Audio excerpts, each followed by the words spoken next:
I'm Poonam Singh Jambal, and I am Chief Marketing Officer with Extra Marks. And I'm sure you've heard about our company. On the panel here, I am the youngest in terms of the company. But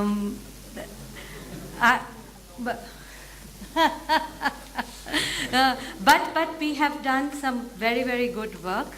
My background is that I've been trained to be a teacher, a journalist, a marketing person. I have moved from creating content to distributing content. I've headed newspaper and education program in the Times of India for 16 years. After that, on internet space and then digital learning. But I am giving you this because David's point on focusing on how to use teaching aid in the classroom has been my driving force in the thought process of Extra Marks content. I've done Extra Marks content strategy. That is the basic point when we get into digital learning. We all have to realize that digital learning is not an external factor. It is just a facilitator in the process of classroom activity. All of you have done some wonderful work, but before I start my session now, I want to ask all of you one question. You look at your screen. Can any one of you tell me what is this? In front of us. Yeah, please. Yes, it's just the first instant when you look at it. What is it defined? Yeah, interesting. Yeah. Tree in front of moon. Tree in front of moon. Okay. Stain on the lens. What? The stain on the lens of the camera. Interesting. This is a picture that our manager Mark Fong won a prize in competition, international competition. This particular contest was called See Twice. It is to see a mundane thing and make it look beautiful. So, you know what this is really? Last guess?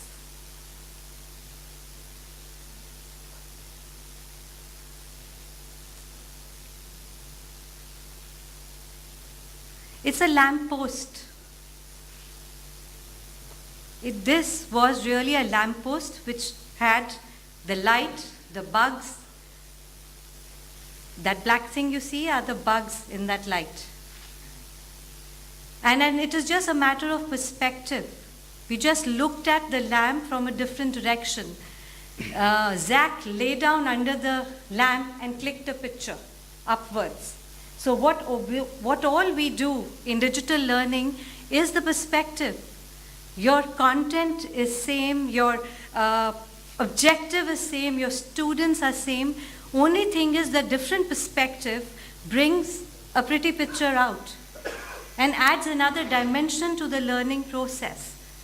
And in that, I'm sure all of you have contributed in your own way to bring the different perspective to learning.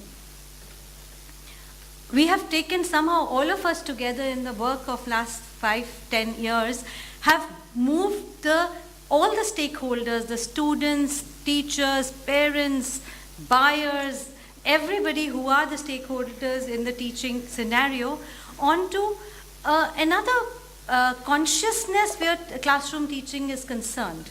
All of us have been in schools and from time immemorial, the only purpose a teacher wanted to do was these young people should understand the basic concepts, and later on in life they should be able to implement in their work lives and be able to be a good responsible citizens. And that purpose remains. Only the medium of taking that purpose changes.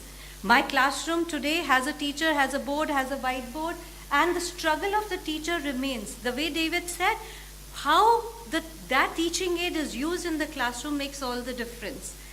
I feel that digital learning class allows me 2-3 things. It allows me to optimize on time because I have to explain a concept and I don't have time and I have to reach out to 40 students in a class, and I have to make sure every student gets it. Am I giving that deeper perspective, that better understanding? Am I creating an impact in his mind? Is my challenge. And that is what digital learning helps me do. What I take 5 days to explain, I explain in 10 minutes. And I do repetition. Everybody said, ultimately it is learning. Am I repeating it enough? And digital learning allows a teacher to fulfill her purpose and engage on a personal level more with the students. Otherwise, what happens in a classroom? She walks in the classroom, starts writing on the board, and 50% of our time is spent on either writing on a board or engaging the students. We increase her engagement time with the students by introducing digital learning into the classroom. So the shift from a traditional learning format into the digital learning format enhances the learning opportunity into the classroom. And that is what all of us are doing here. The biggest challenge, as it was said, is are our people skilled and are they market ready? Skill sets start at a K-12 level. Your skill sets have to be decided. So we have to create forums, we have to sit down to decide that what is the basic purpose of that learning in terms of the person to have better comprehension and also connect with the industry's final employment. Have we reached a plateau where technology in education is concerned? Do we think we have done enough? Because for me, hardware is just a platform. Hardware is not something which will decide whether the child learns well in the class. What will really decide whether the child understands is content. And in terms of content, your biggest challenge is, are we clear enough? Is the content comprehensive enough? Is it giving depth of knowledge to the child or not? Or is it just finishing the exams and going from one class to another? This standardization in content is possible through digital learning. Where all the thought leaders have to sit together, decide on the levels of learning that the child has to achieve, standardize it, and it will not be affected by the quality of teachers taking this knowledge to the market. Biggest challenge is the quality of teachers really. And that challenge we are going to overcome. The child is not compromised, but the teacher also enhances herself. Because every teacher wants to be very good, but her training hasn't been good. So without really going into the big thing of mid-career training, you just create an environment where she alongside get trained with digital learning and moves on. This is just a point that all of us and the government is struggling with is the workforce, quality of a workforce. India has arrived and this is India's chance in the world or whatever we might say. But our population, which is the biggest resource, is not ready to take on that challenge. And we have to prepare these people right in time, and we have to do it with a plan. There has to be a comprehensive plan. There are two aspects to a plan. One is individual, that is what is the depth of knowledge. Second is mass. First of all, to deal with mass, you have to create a standardized format and take it through the technology across the country. And that is why states like Gujarat have come and they have laid the base and the platform for us to write the content on them. And we have to give them meaningful and relevant content. The second point is individual. What is his depth of learning? Those two aspects are going to take us forward in where the future of digital learning is going to be. And in this, the last part is that there are three stakeholders. I would say two stakeholders on one platform. One is the teacher and the student. Student, it is a typical scenario of a textbook-bred teacher trying to reach out to technology-bred child. And then to bridge that gap, it is very important to bring technology into the classroom that she understands and that she can adopt. Because the bottom line of everything we do is adoption. I cannot go and sell a particular thing and walk out, and when I come back, it's going to just gather cobwebs. It is extra work for her. While it has to be her tool, and it has to enhance and reduce her work, enhances her quality. And she is not tech phobic as we believe. Only worry is nobody handholds her to adopt the whole process, which is very, very crucial. And we have to give her relevant goals that she has a result to make, etc. So finally what teacher wants to achieve is that kids should understand what is happening into the class, and there should be a standardization of quality education, and that's what technology will give to.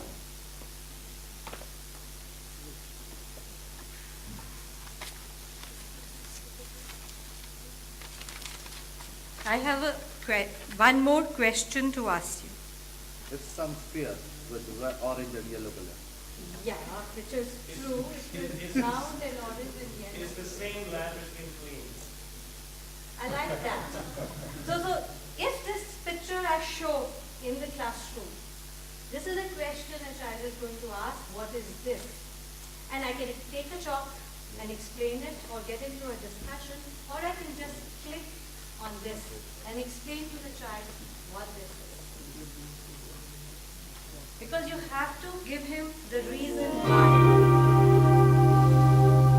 A total lunar eclipse took place on December 10, This was the orange 2011. disc we It saw few was days the ago second of in the the two sun, lunar in the eclipses in in the sky, and 2011. all the students The have first asked, having all the occurred schools have on come back June. to us, we want to explain lunar eclipse to the kids, and this is what we sent to them to explain. Thank you so much for your time.